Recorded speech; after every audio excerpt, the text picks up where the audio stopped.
Good Wednesday evening, Falcon fans, NFL fans. Thank you for joining us on this Wednesday edition with your boys. Reporting eligible live, 9 p.m. You know the time, you know the vibes, man. It's a safe space, Falcon fans. Come on in, vent. We want to hear what you have to say.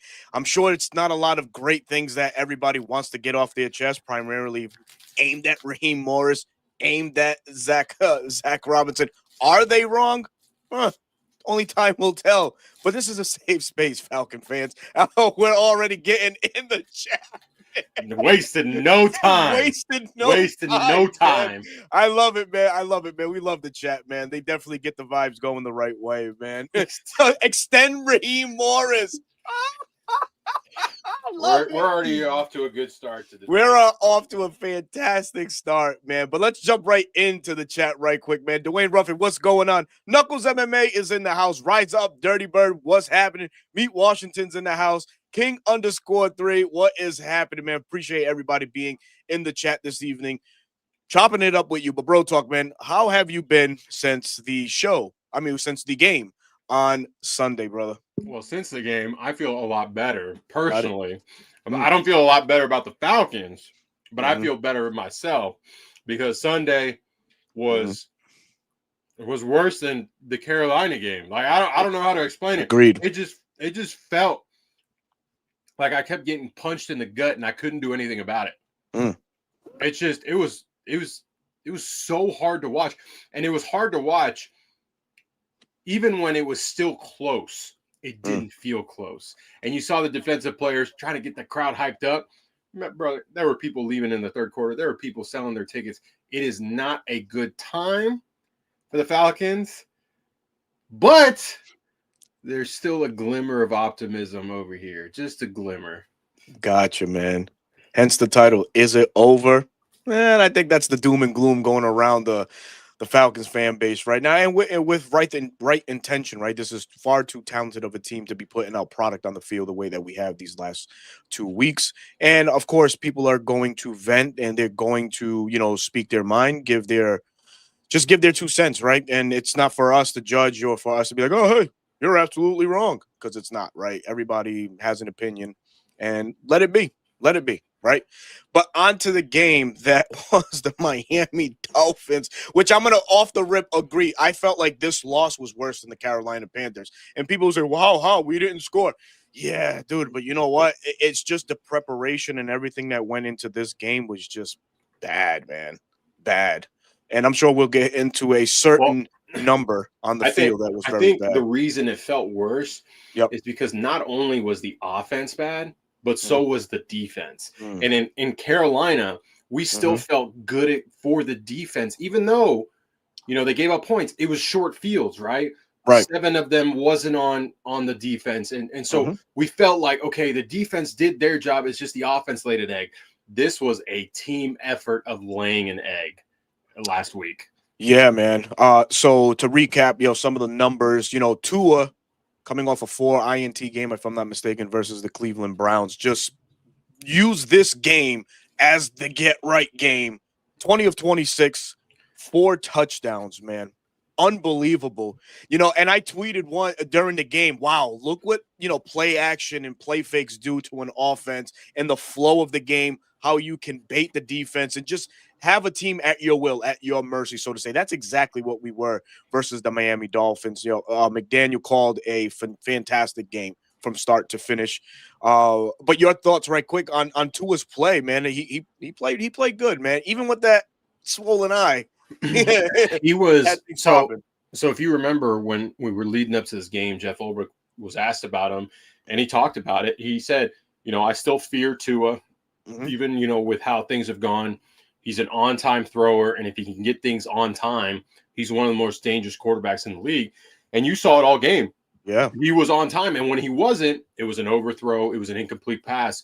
So to Ulbricht's point, that was it. But Tua's just in rhythm. Mike McDaniel's probably called the best game of the season, right? The running game was effective. They got their get right against our defense. It's crazy. They essentially copied what the 49ers did and implemented against us, and it worked. It set up their play action. Mike McDaniels, yes, He's creative. Yes, he can get things open.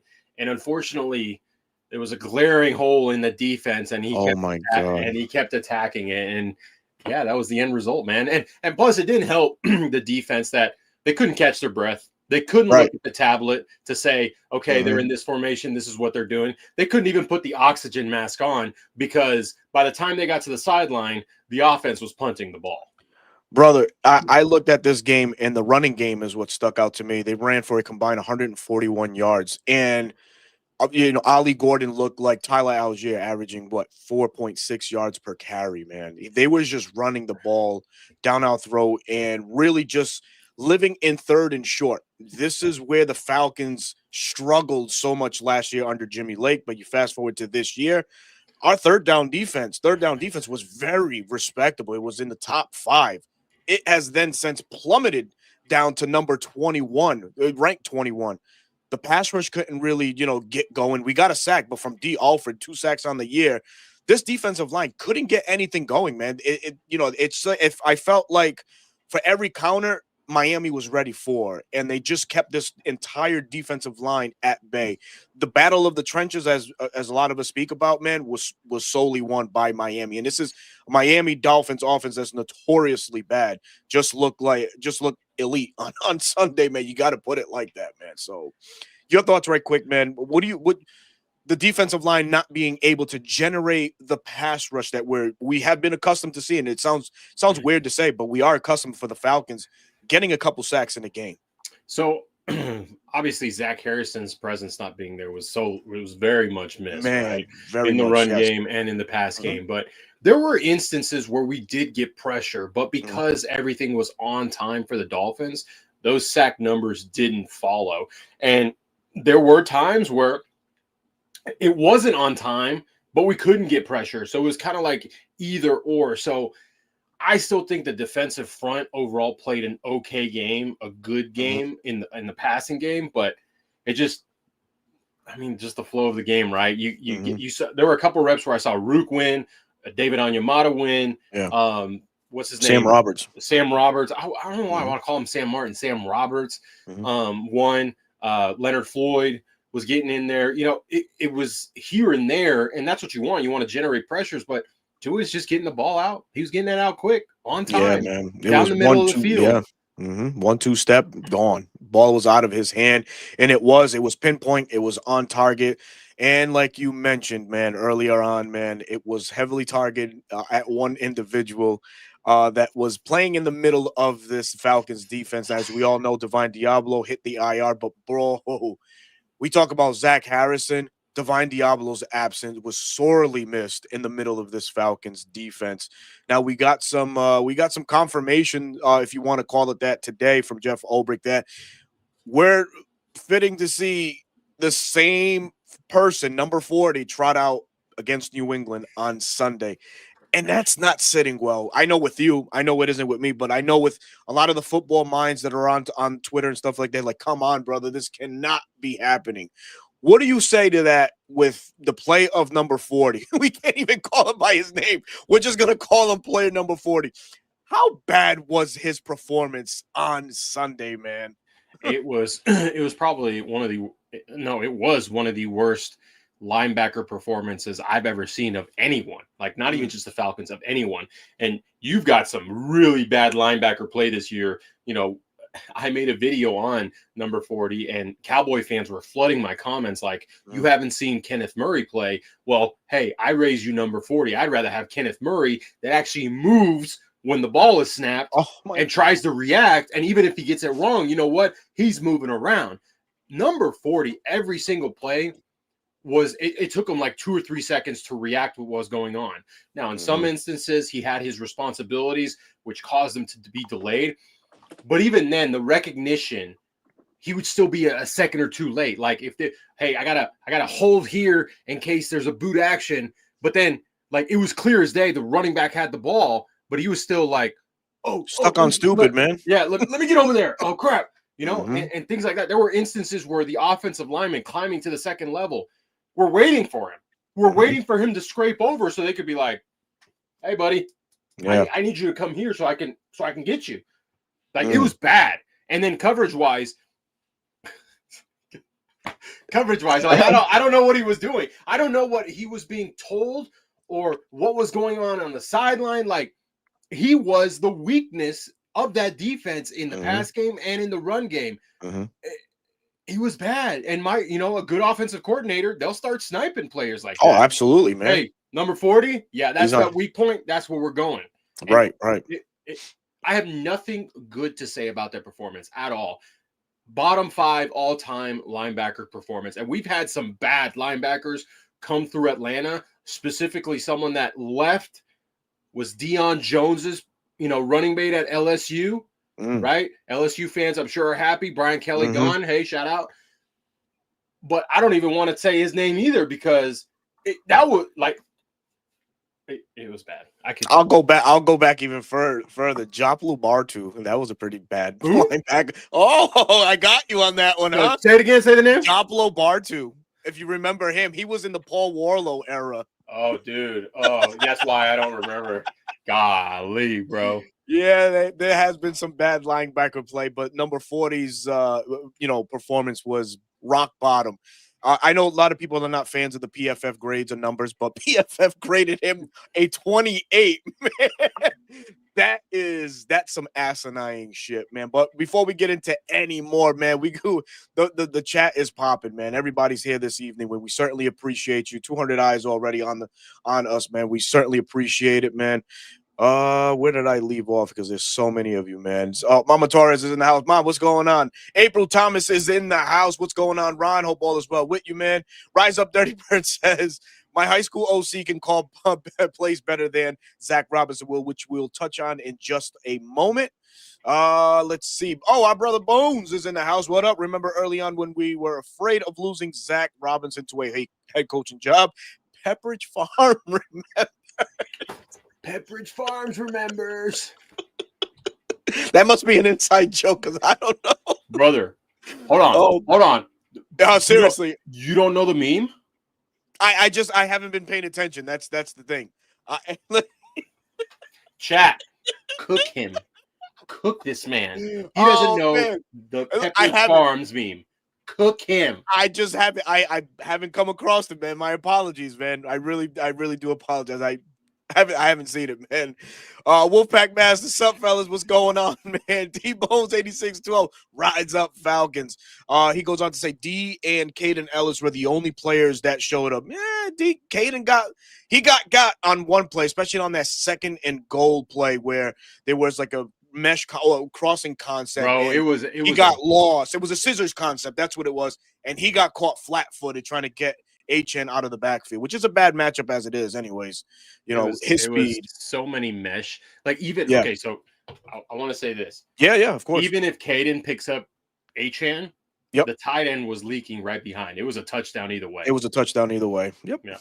Yeah, man. It's crazy, man. My guy Brendan, what's going on? I'll see you on Sunday, my brother. Family, my guy. Yep, absolutely, man. Let's see. Zulu Warrior, what's going on? What's going on, big man? Hope all is well with you, man. Erica says, happy Wednesday, everybody. Absolutely. Happy Wednesday to y'all. But yes, man, got to talk about the Falcons offense and the stall that it was on Sunday. Man, it was just an embarrassing performance. Of course, we all felt maybe Kirk Cousins had a little bit of a Kurt Cobert, still going with him. Maybe he can, reignite that and show the Falcon faithful that he's still got a little something left. He was just a game manager, 21 of 31, 173 yards, and a lot of miscommunication. You can definitely tell that, he wasn't in sync with really any of the receivers that were there, especially Darnell Mooney. His go-to guy last year, there was some miscommunications on there. We saw a lot of this. The helmet and go and things like that.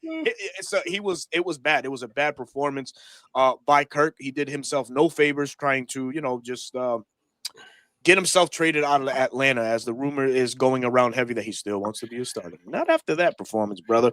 But Zach, right? Oh, man, he comes under the microscope yet again. This is the third time the Falcons have scored 10 points or less in a game, and on an offense that we see all the potential, all the makings to be a number one offense from start to finish. What is it about Zach's play calling that just very, very general question. What is it about Zach Robinson that pisses you off the most 9 weeks in? It's the fact that his play calling, I know everyone wants to complain about the pistol. I know everyone wants to complain about the play action. Like, those are valid complaints, and I get it. But you can work with it, okay? My biggest complaint is the plays that he's running and calling, they feel sporadic. They don't feel like they're setting up other plays. That's what a good offensive coordinator does. They run several plays here in order to set something up later on that could be an explosive play, whether it was a big run or a big pass. That it's not doing that. No defense is like, hey, this looks like the same thing, but it's run differently, right? It doesn't feel that way. And that's my biggest gripe, because you see Matt LaFleur, Kyle Shanahan, Sean McVay, hell, even Mike McDaniel this past week, setting up defenses for down the road. Hey, if this play works, great. If not, hey, we're going to show them the same look, but we're going to run something completely different, and the defense won't know what to respond, or they'll be late to respond like our guys were last Sunday. Yeah. That's my biggest thing is, okay, you want to run the pistol, you love the pistol, okay, so be it. I can live with that. But, man, get some flow into your game. Like, you have all week to write out your script, right? We all hear about it. Offensive coordinators usually have a 10 to 20 play script that starts off the game, and then they kind of feel for the game, right? They have quick game. Oh, boy. I don't think that's in Zach's play no, sheet. It's not. They have play action, probably not in Zach's play sheet. If it is, It's got a bunch of dust on it. And then he's got, short gains, red zone, like all these things, and you set yourself up. It feels like he's not doing any of that. So there's no cohesiveness. So then the offense doesn't get into a flow, and then you get 3 and out after 3 and out and 3 and out. Well, how are you supposed to get any flow with your offense if you can't just get a simple first down? Not everything has to be a freaking chunk play on a 3rd and 4, brother. Run something for 5 yards, 6 yards, right? Get it within manageable. It's a 4th and inches, 4th and 1. We've seen Raheem Morris be aggressive and say, if we're in that kind of neutral area, we're going to go. And I'm happy about that, because we have been good at converting 4th down, but we're not even getting into that. No, right. So it's super frustrating. So I was on the fire, Zach. I don't even remember his name. Zach Robinson? Yeah. Yep. Okay. I'm brain farting on his name because how pissed off I am. But I was on that train. I still think he makes it to the end of the season, but he may not make it after this season. That's unless he completely flips it around, which any NFL guru or anyone that understands the game knows you're 9 weeks into the season. There's no changing the offense. Could his play calling be better? Yes, that's the only thing that will save his job at this point. You say that, and you know what? It instantly brought me to a time where it was Sark's first year as Falcons OC, and now this being Zach's second. And Sark's first year, he struggled to get the Falcons any points. We seen him actually play against New England. He struggled in that game. I think that that Julio touchdown was the only one. Was the only one. But what happened after the Washington game? The offense clicked. The points were had.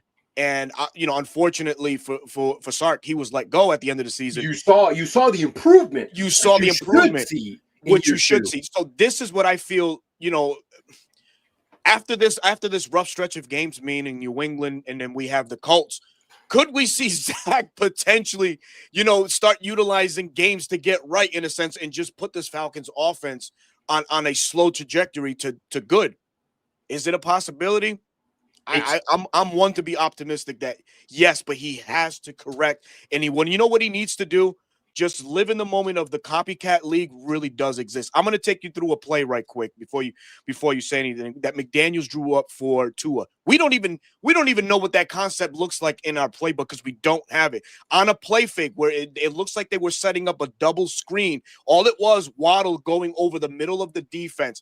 How it sucked the linebackers all the way towards the line of scrimmage. Even Jesse bit some. Left a wide open void. But that's what happens when you commit, like you mentioned, when you commit to plays to set up chunk plays, play action, whatever it is. Zach needs to live in this moment right now and say, I need to take this from offenses that are doing, and I need to save my job.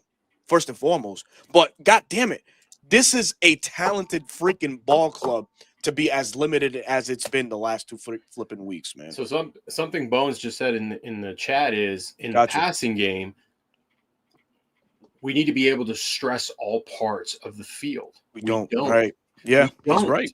We don't. And that hurts us. So that limits the ability of the quarterbacks. And like I said, it's 9 weeks in. This is like, you don't fix it. If your offense is based off everyone having option routes, well, you really don't have an offense, because you're not giving a quarterback, hey, we're going to run this flood concept, or we're going to run this, smash concept with a backside drag. Hey, here's your 1, your 2, your 3. Hey, your running back is going to run an option based off how, like, that seems right. Or you're running a vert, but if the middle of the field is open, then you cut it into a post, right? Yeah. Those make sense, sure, right? Yep. To where a quarterback knows, okay, if I see this leverage, I'm looking here, and if I see 2 high safeties, I know he's going to run here, right? So I can put it on a spot. We're not even doing that, man.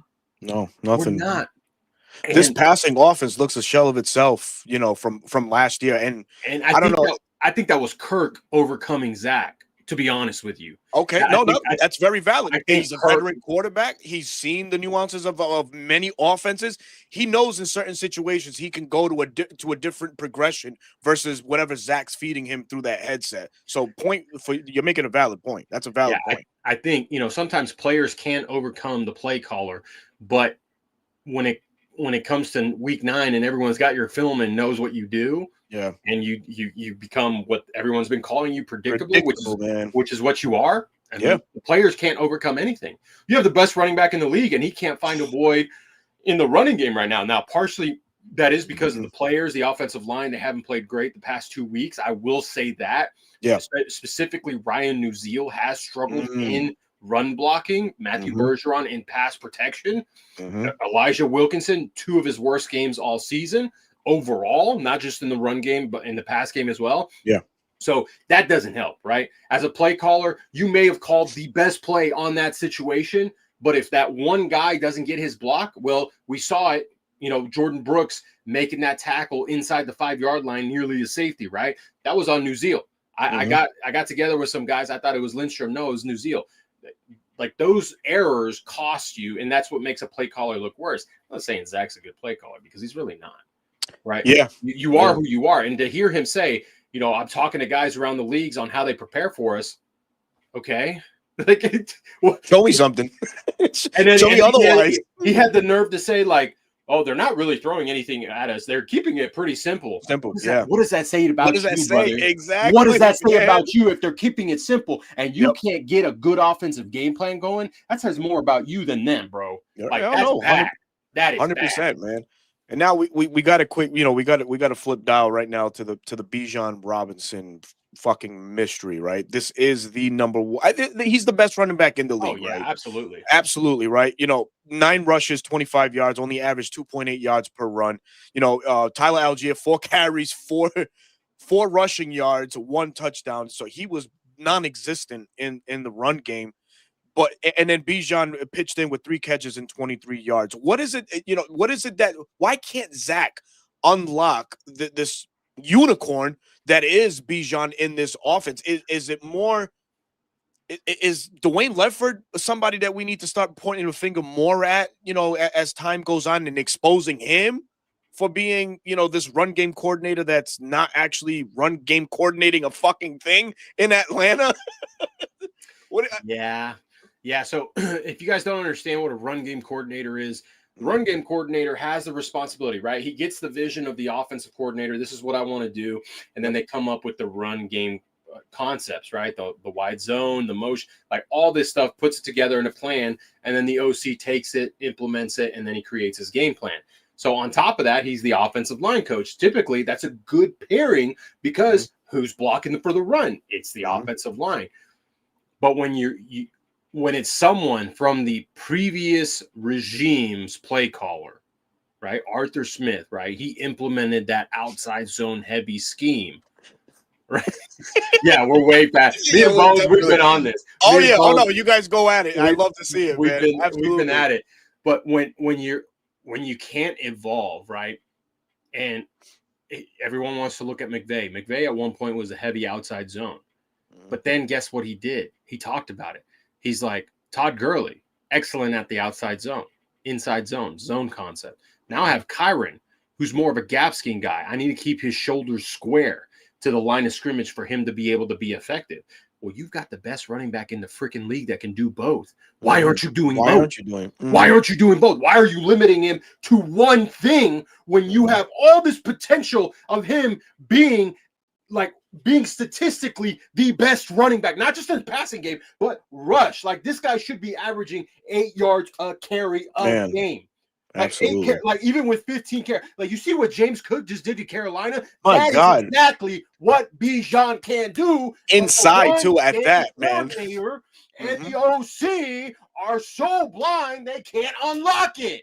Yeah. Unreal, man. And it's very frustrating, right? When you own, when you hone this talent, and when you see games like this, you start to think, man, are we gonna waste this kid's talent because we can't get out of our own way, no creativity whatsoever in the run game? I think a lot of these outside runs, I think a little bit of Alex Gibbs is in everybody's ear, like, oh, keep pressing the outside, and then eventually, the gap will open up, and that's when you hit. But damn, man, a lot of teams have evolved in the run game, like you mentioned, Zach, studying and listening and talking to others, and then actually within the talks, visualizing plans for his own back, Kyron Williams, to do, the work that he's been doing with the Rams.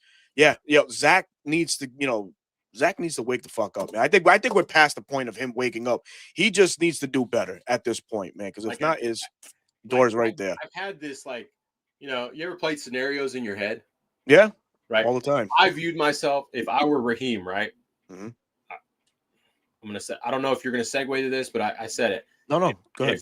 If Raheem manages to get a 9-8 record or a 10-7 record, and even if he still misses the playoffs, right? Because I don't know if 10-7 will be able to get you in the playoffs in the NFC this year. If he does, he survives. Just be prepared, guys. But I don't think Zach survives, right? We saw what D'Amico Ryans did with Bobby Slowick. Yep. Cannot be scared to change, to improve the team, because you are the head coach. So I've imagined Raheem saying, Zach, if you get offered that Oklahoma State job, you go and take it and save your PR instead of being let go by the Atlanta Falcons. Yep. That's a blemish for him. What happened. And at that point, it's like, okay, let's have fun. Let's look for another coordinator. Right? And you dropped a name. You did drop a name, because this conversation was had very candidly between you and I. Please let the masses know. I would remind me his name, because I mean, it's not Gary, but I think it's Clay, right? Clay Kubiak. Clay Kubiak of the San Francisco 49ers. I wanted Clint before he went to New Orleans. That's who I wanted. Pass game coordinator. We've seen what he did in New Orleans early on before their injuries hit and before Derek Carr was Derek Carr. Now in Seattle, West Coast style offense. Seahawks, JSN. Look what he's doing. Both tight ends. The running game could be better, but their offensive line stinks. But you get a Kubiak son. Their dad was one of the best offensive minds, an understudy of our best offensive coordinator that we've had in a very long time, in Kyle Shanahan. Yep. He's the OC for San Francisco, but he's not calling the plays. Is he coming up with the game plan? Like, we don't know what the responsibilities are. Exactly. Right. You could lure him away by saying, Clay, this is your opportunity to call the plays. And then bang, all you under center, play action, gap scheme, like that could immediately be implemented. The only thing I would have questions on is, hey, you going to get rid of Dwayne Lefford? Because you should. You should, exactly. Right. So that's where that's who I would have my eyes on first. Right. And we went on, and as that conversation progressed, but then I asked you, I was like, you know what? Would that be going back into the scenario situation that we're in now, right? This would be a first-time play caller, right? Would Raheem want to bring in a more seasoned vet that's been around, a Joe Lombardi, like we spoke about? Look who Bones put in. That's someone I thought experienced that's currently out of a job. Holy shit, man. Doug Peterson. Bones, I mean, just coming up with the fucking names is pure bliss, my friend. Wow. Doug Peterson, he wants to coach, right? And he may want to get back in the door, and he's been known to have some pretty good offenses, right? It just didn't work out in Jacksonville and in Philadelphia. He won a ring with Philly. Exactly. With right? a statue. He won it with Nick freaking Foles. That's it, man. Like, come on, man. And they didn't have a run game that year. They won the Super Bowl. Who was their running back at the time? LeGarrette Blount. Oh my God. Imagine that. Right. I'll punch you in the face. But yeah. So that's a good name. That is a very interesting name, man. That is a good name. That's someone I thought of, but I was kind of like, I don't know. But if he came in as an OC, right, you have now both of your coordinators would have head coaching experience. They're very tenured. Mm-hmm. That bodes well, right? Look at what Nick Sirianni did when he had 2 season play callers, right? Mm-hmm. They went from the Eagles are lost to Super Bowl champions. And I'm not saying that's what would happen, but you can jumpstart yourself if you were to do something like that. Now, not to get ahead of ourselves, right? These are discussions to be had later on, but it's always fun to just think about, right? Man. Hell yeah. But right now we still have Zach Robinson, unfortunately. Mm-hmm. I will be watching all 4 quarters. No matter the result, right? All the expert picks pick the Patriots. So could we, Berto, be the trap game for the New England Patriots? What are they on, a 5-game winning streak? Something like that. Yeah, they're clicking, man. They're clicking right now. So we're gonna put this Miami game to rest and go ahead and we're gonna pivot a little bit now to the New England Patriots. Of course, yes, we got to put it on the back burner, right? Like we did the Carolina game, like we did all the other losses, just put it in the back and see what we can do going forward. And now going forward means a trip up to Foxborough, which I'll be in attendance in that game right there at the tunnel screaming for our fucking Atlanta Falcons. And I know they're going to hear me. If you see this flag right here on CBS, it's me, folks, because I'll be on there, man. Yeah, man. So we have to take a trip up to Foxborough. It's going to be an interesting game. This is a very, very. Oh, thank you, thank you, Eric. He says good luck. We appreciate that, man. Yeah, Knuckles MMA. I know, buddy. You'll be there too. That's going to be my road dog for the day, man. But we're going with up against a very well coached Mike Vrabel led team, who right now has a young QB that came out in the same draft class as Michael Penix, and he's balling. He is balling.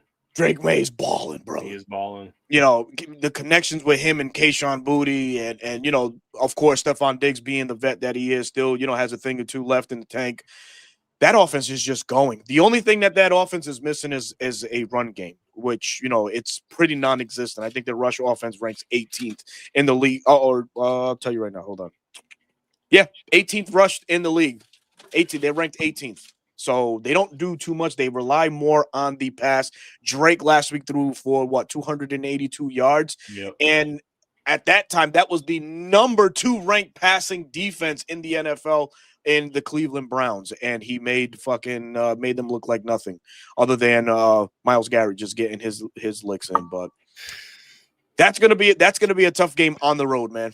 That's gonna be a tough one on the road.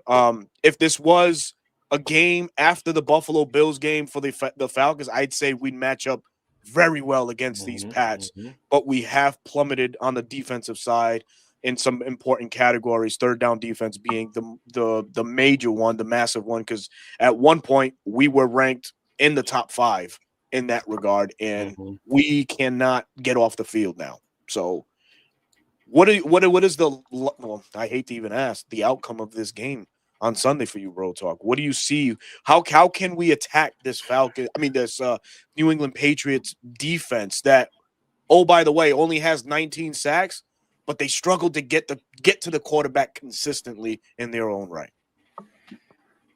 I watched their film on offense against the Browns, and the Browns arguably are top 3 defense. They are. Even though their record doesn't reflect, it's the offense that's holding them back, right?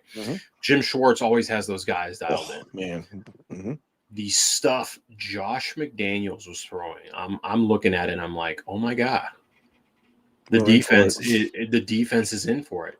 Yep. Oh my God, like this is going to be like a hammering. Like it's going to be bad, and I don't have a good feeling. You guys know I always go into matchups with a level of optimism. It's very low right now because of my God. By what? No. I'm just reading something I just came across. I want to ask you this. Go ahead. Take the wildest guess. What's the number one ranked defense in the NFL right now? The Cleveland Browns? No, the Houston Texans. Oh, wow. Right. We come in at number 2. The Browns are number 3. We come in at number 2? We come in at number 2. We're allowing 275 yards per game with 16 touchdowns allowed. So Josh McDaniels, because he has so much experience, right? He's learned a lot. Mm-hmm. He is a defensive play caller's worst nightmare because he understands setting up and having flow and making things look the same, but then throwing something else at you. And everyone's just going to have to be on their, like, if number 40 is on the field, like you can just wrap it up. Just call it game. We'd be better off having DeMarco Hellams or Ronnie Harrison out there, who I thought Ronnie Harrison in his few snaps had 15 snaps. Looked like he looked pretty good, right? I thought so, right? Former safety, converted linebacker. That screams Jeff Ulbrich. So it's gonna be crucial because the Browns did get them in third downs a lot, but the Patriots were able to convert them. And I think someone in there in the chat said that he was able to. No, it was not. You guys had to. You guys had to scrape out against a bottom 5 offense at that point. King, are you a Bucs fan, sir? Yeah, I think he is. Anyways, yeah, it's good. They need to make adjustments to a certain extent because Josh McDaniels runs 21 personnel with the true fullback. He runs 12. Former Falcon Austin Hooper's on that team. 11 personnel.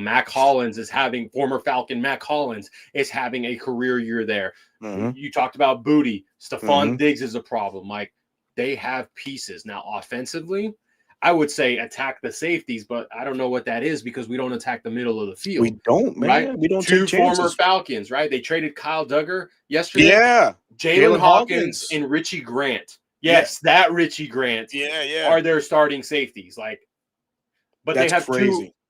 They have 2 exceptional corners in Christian Gonzalez, who I view as a top 10 corner, and 100%. Carlton Davis, who's a former Buccaneer. He knows the Falcons very well. He played them last year. No, he was in Detroit. 2 years ago. He was in Detroit, correct. Yeah, so he played them 2 years ago, right? He had that really nice pick 6 against the old number 9, right? Yeah. Screenplay. You remember that play? Yeah, I do. Their linebackers, Caden Ellis's brother, Christian Ellis, is on this team. Like, the defensive front is okay. Milton Williams and their nose tackle. Fits, man. Christian Barrymore. No, not even that. The Samoan kid. He was a Falcon. Tongai. Chris Tongan. He played. I think he played 1 game for us. We signed him off the Bears practice squad, and he came onto the Falcons. And then they don't have these superstars, but they're very well coached. Mike Vrabel is one of the best coaches at getting his team ready and keeping them focused. Spillane, I think, is a little bit overrated in my opinion. Yeah. I think he's just his coach is making him play better or look better than what he actually is. He wasn't that great in Las Vegas. He had moments, right?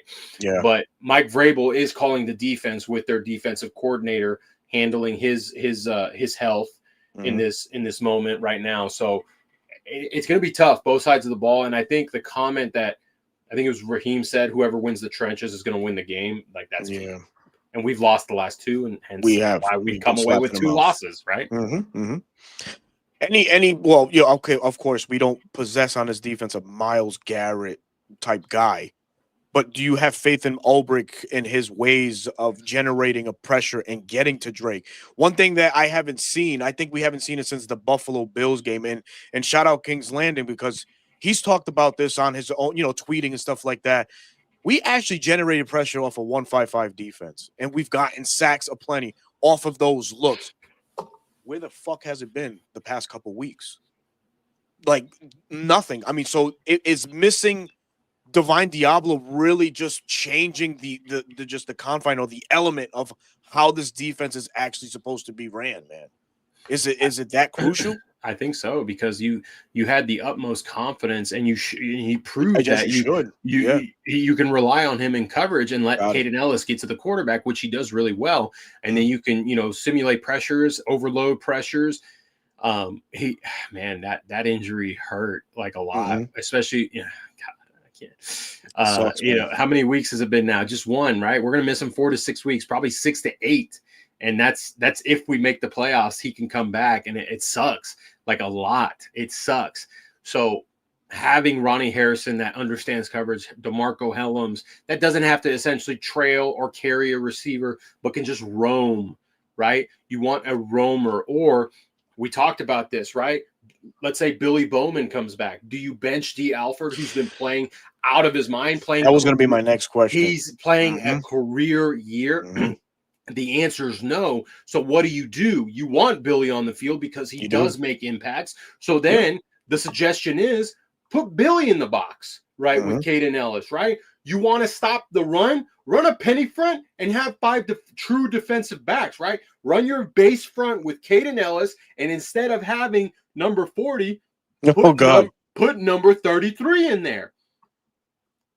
There are it's food for thought, man. There are ways around this. Ways. And when Raheem Morris was the defensive coordinator of LA, that's how they ran certain things to overcome the weakness of the linebacker position, which we have right now.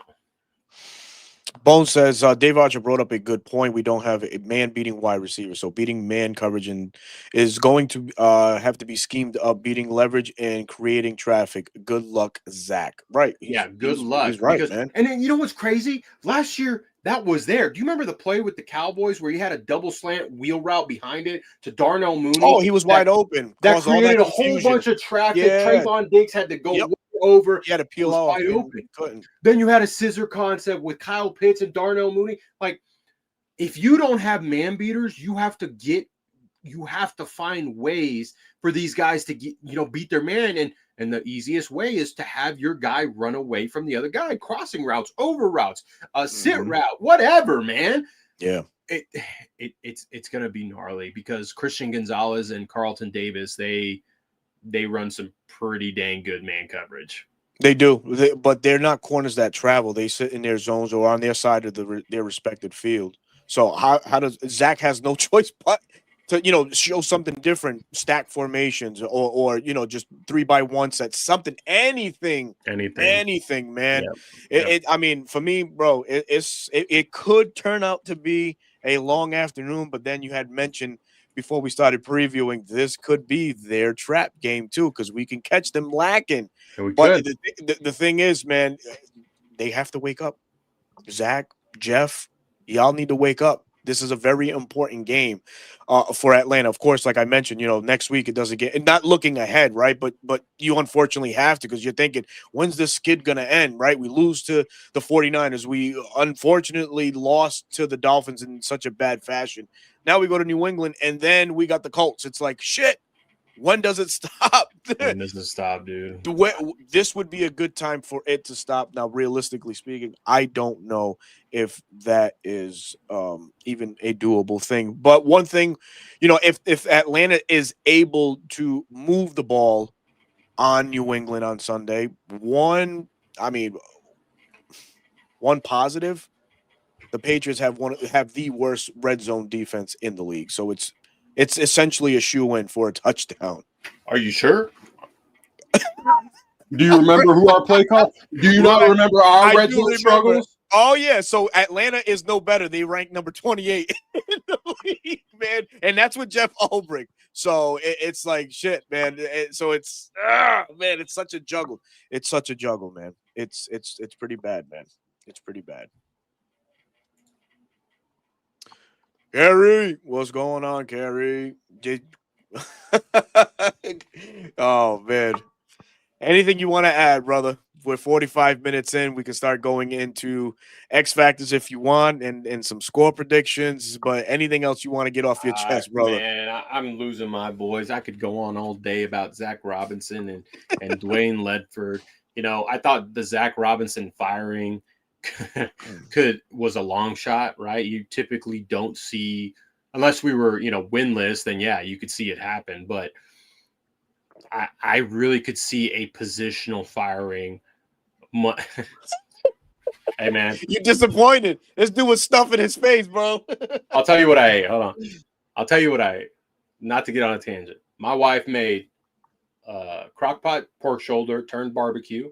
So she sliced it up, made me a barbecue sandwich with some pickles on it, had some homemade coleslaw, some homemade mashed potatoes to go with it, and then, some packaged Swiss rolls for dessert. It was really good. Packaged Swiss rolls for dessert. You never had Swiss rolls? Oh, no, I have. Don't before you start wanting to cook. So, yes, I have. All right. Just not tonight. Might have to put a poll on Twitter to see which those desserts are the best. Anyways, but what I was getting at is like if there's going to be another firing positional wise, I really could see Dwayne Ledford being the guy, especially if the offensive line continues to struggle. Like one of the thing that like irks me is the fact that like neither Ryan nor Mike or Kirk, when he was in there, are designating the Mike. Who is your zero? Who's your zero? Exactly. For that's everyone to understand where they're blocking. Because you'll see Creed Humphrey, Tyler Linderbaum, all these top centers, even hell, I even think Drew Dahlman was doing it last year for us, where it was like, hey, 20's the Mike, 20's the Mike. Like I played center at some point in my, short football career. And it was always like, even if it was the same guy every single time on a 3x3 stack, it was 41's the Mike, 41's the Mike, and then that way everyone knows, okay, we're going to the right. Hey, okay, there's 0, 1, 2, 3. Okay, we're good. And even if things shift, right? Because in motions, they shift.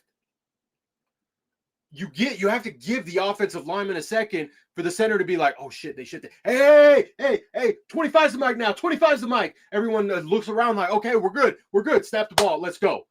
Right? That's how you avoid confusion, and that's how you avoid blocks, not being missed or blocks being missed. Because if there's confusion, which was had, right? Ryan Uziel played his worst game. He took some extra steps, missed his linebackers, missed his blocks, couldn't hook him, holding calls, whatever. Like you avoid things like that, and Zach runs so much motion that sometimes the motion can hurt you rather than help you. It does, right? He doesn't do anything creative off of the motion as it is. We run motion. I think number one in the league. We have the most sets between us and the Dolphins. Yep, right. But you compare to what the Dolphins do off of motion to what Atlanta does, it's like night and day, man. It's crazy. Our brother, man, Brendan, what's going on? Thank you so much for the $5 donation. He says, we need to use press on third downs. I feel like that's Raheem's influence. And in my opinion, that's why we can't get off the field on third down. Very valid point. I'm, for one, wanting some press coverage, but who the hell are we to say that, right? How can we influence? It's obviously up to the coaches. But, yes, I think we do have the guys that can run the press effectively, Hughes and Terrell. What say you, my friend? Yeah, some cover one, would benefit us. I think cover one against this team is going to be a little difficult. Booty's got some speeds, good route runner. Same thing with Stephon Diggs, still one of the better route runners. Yeah, against someone like Mac Hollins, like, yeah, man him up. He doesn't have man beating ability, but I think we're going to see a heavy dose of zone. I'd like to see some heavy dose of cover 6, cover 3, even if it's quarter, half, cover 3, I'd like to see some quarters.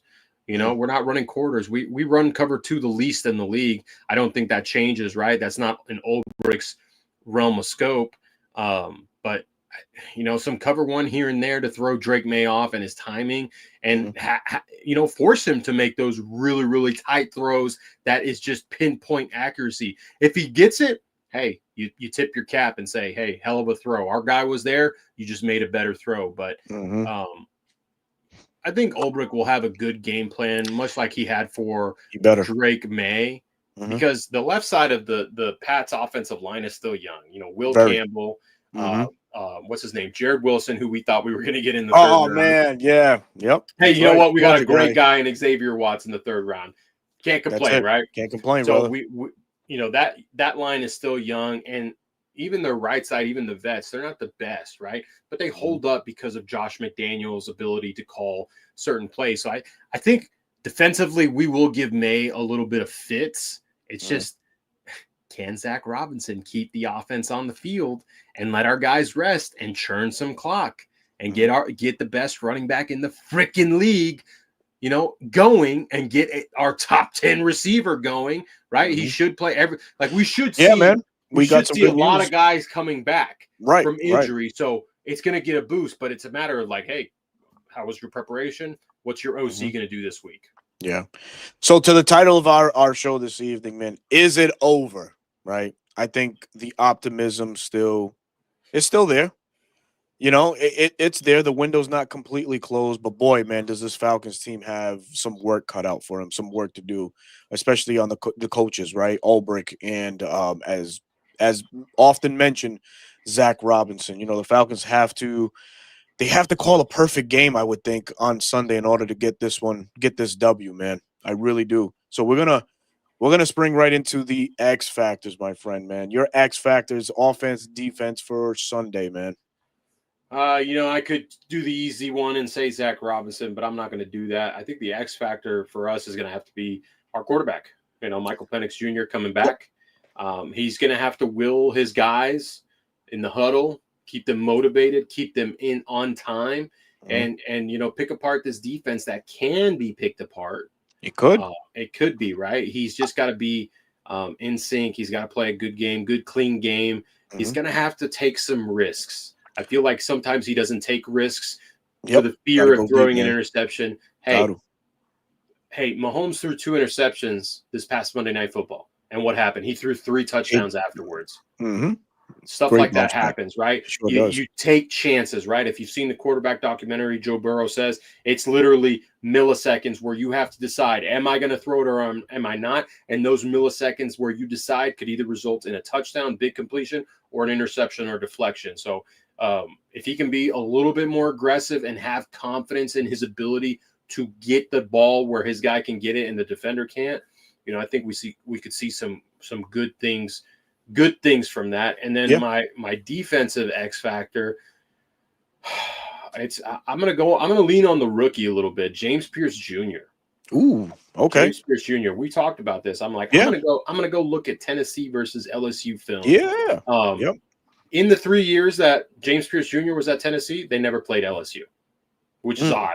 You know, I don't understand college and their scheduling and all that as much. I love college football, but I don't get into it as much as I do the NFL. So he didn't get to see Will Campbell. Will Campbell got worked by Myles Garrett for 5 sacks. Can James Pierce Jr. at least generate pressures, right? He's been a little quiet these past couple games, and I'd like to see that get off that first step. You know, he's deemed the starter now, so you know, I want to see some impact. Get Drake May off of his spot, throw off the timing, and see if something good can come of it.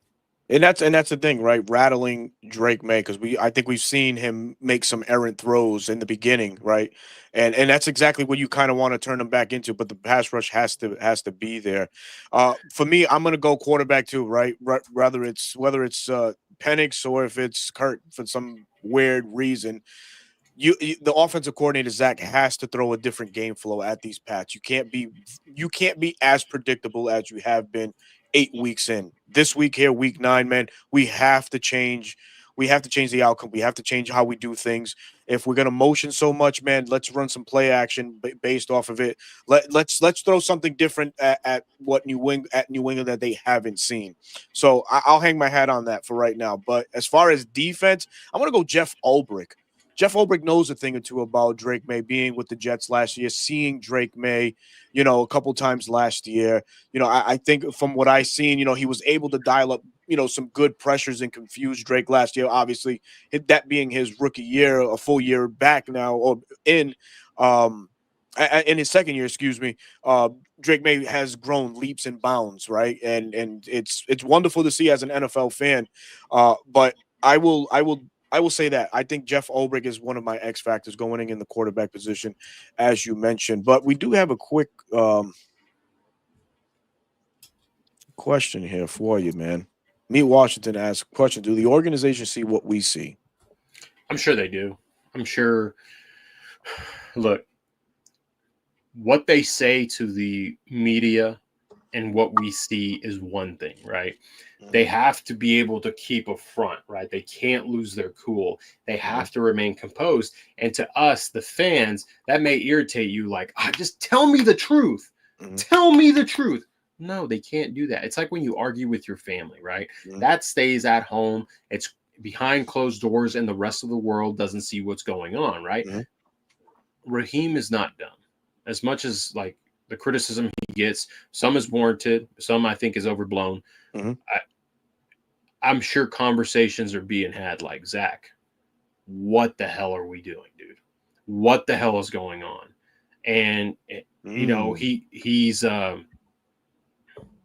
it's a valid point. Yes, very valid. So that's point. how Myles Garrett. That's how Myles Garrett was able to get his 5 sacks. Was on average the ball was being held for 4 seconds. 4 seconds. Yep.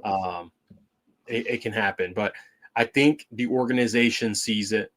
I think Raheem is doing everything. Like it's one thing, guys, that you know if you see practice and you're like, okay, I feel like we had a really good practice.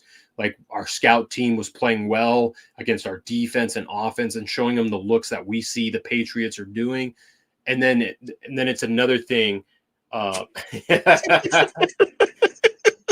man, I may not be as fast as 40, but I'll certainly try and hit someone. Okay. I'll drop into coverage, but like it's one thing to see practice, right? And everything, you know, you feel good. You look at your game plan. It's like, okay, like I feel like we can get this done, and then your people let you down, right? It happens all the time, and unfortunately, you know, everyone will be like, well, you're the head coach, you need to get them prepared. And if you're getting them prepared, and then they just lay an egg on game day, well, it's like I need to change something up. A la Hilliard, fired, right? It's not getting improved. That's why I say Dwayne Ledford may be the next guy on his way out. So, yuppies. Absolutely, man. One time for the fan. We all know one time for the fan. Jack Spade, the amazing trio that makes up one time for the fan. Jack Spade, T. Will, Carey. Shout out to them. Make sure you go hit that subscribe button on One Time for the Fan, located on YouTube. So, score prediction, my friend. Before we wrap things up, what do you see? How do you see this shaking out? Give me your score, please. It hurts me to say, but I think the Patriots. Right now, I don't have enough confidence in Atlanta, specifically Zach Robinson, not the players, but Zach Robinson, to be able to feel confident and say we will win. If they do win and surprise me, hell, I'm okay. I'll take it. I'm good with being wrong, but I do think the Patriots come away with the victory, 24-17. Wow, that's exactly what. So I was going to go 24-20. I think that Zach has listened enough to the noise on the outside that he's probably going to do what he did against the Commanders and just open up the playbook, goddammit, and show something different, right? Throwing the ball down the field, utilizing Bijan the way that he should. I'm going to go, unfortunately, but I feel New England will win this one 24-20. But I'll tell you this. If we come out and we win, bro, on Sunday, I don't know if I'll be available for the show on Wednesday because I will lose my voice. But I'm going to be there screaming every obscenity you possibly can. I will be talking hella shit to the New England Patriots as only I can do best. Whose autograph are you seeking out this time? Because I know you've got 51 of the 53 guys on the roster already. I do have a man cave full of them. I'm looking for Jalen Walker. I have Jalen Walker's jersey. I plan on bringing it with me, and hopefully I can get pen to the back of that one, and it'll be fun. Look what Eric said. Pre-record your show. Oh You're a man, that's warrior funny, show, man. man. That's funny, man. It's gonna be a fun one, man. It's gonna be a fun one, man. I just hope that we come out on top. That's the optimism coming out of me. But realistically, it's an uphill battle, man. With these injuries on the defense, hopefully, we get some of the guys back. We did get good news.